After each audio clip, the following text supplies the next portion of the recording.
So this is a new tent I picked up today from Walmart. It's a fairly cheap tent compared to some of the nicer ones you see on the market. It's just the Ozark Trail brand. It's just a one-person backpacking tent, as you can see. And so some things you can do to upgrade these, because they don't come the best from the factory, but there's a few things you can do to make them better. The first thing I did is I replaced the stakes that came with it. This is the stake that comes with it. You can see it's pretty light duty. There's not a lot of width to this metal here. And I replaced it with 6 of these 10-inch nail stakes. These are pretty heavy duty. You can see, just look at that size difference.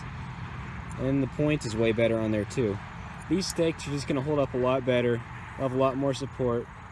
You can see it's a good 2.5 inches longer than the originals that came with it, and it's just way heavier duty. So the next thing I did to upgrade this tent is sometimes the waterproofing on this outside layer isn't always the best.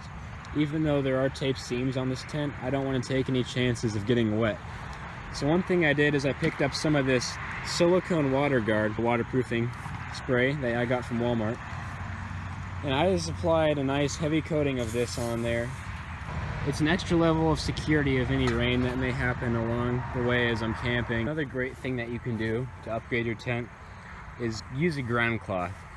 You can see here I've just cut out a nice piece of construction plastic that are the rough dimensions of the tent, and this will simply slide under the tent. And what this is going to do is it's going to keep water from condensing up underneath the tent a lot, and it's also going to help if there's anything sharp. It won't pierce through as many layers, hopefully, and that'll prevent leaks coming up from the bottom.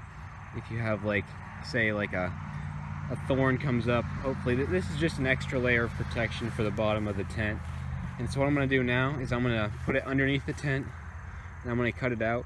You want this to be about 2 to 4 inches smaller on every dimension than the tent itself, because if it hangs out, water is going to collect on the outside and then get in between your tent and your ground cloth, and nobody wants to have a huge puddle underneath their bed. So I've got it cut up. You can see it goes along this edge nicely, and all you have to do to complete this is just tuck it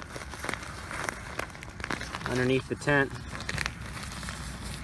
so there's none overhanging, just so water can't drip down and then get underneath here. So if you just tuck it under, then water's just going to run off. And personally, when I fold it, I like to fold it down, so that way if there does get any water, it can just roll off. It doesn't get collected in the little lip that would be if you folded it up. So I'm just going to fold it down. You can avoid this problem altogether by just cutting it 2 to 4 inches shorter than the tent itself. I've got the plastic all folded up under there, and one thing I like to do with these ground cloths is usually there's enough room in your tent bag that comes with the tent that you can just roll it up and then squeeze it in there with the tent. And that way it's always with the tent. You don't have to remember to pack it. It just stays with the tent and it's ready to go whenever you want to use the tent. It's just one less thing to think about. Thank you for watching. I hope some of these tips help you out in the future.